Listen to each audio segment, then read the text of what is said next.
वाखारी नगरीत बैलपोळा मोठ्या उत्साहात साजरा।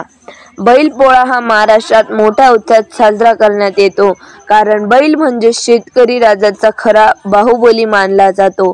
कारण शेतीची मशागत करणे बैलाशिवाय शक्य नाही।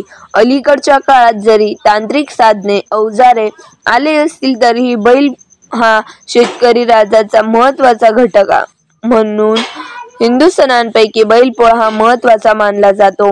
आज वाखारी नगरीत सर्जाराजाची मोठ्या दिमाखात वाजत गाजत मिरवणूक काढण्यात आली व सर्व शेतकरी बांधवांकडून खऱ्या अर्थाने बैलपोळा साजरा करण्यात आला। रामराज्य स्टार टीव्ही न्यूज साठी संदीप केदारे, वाखारी देवळा प्रतिनिधी।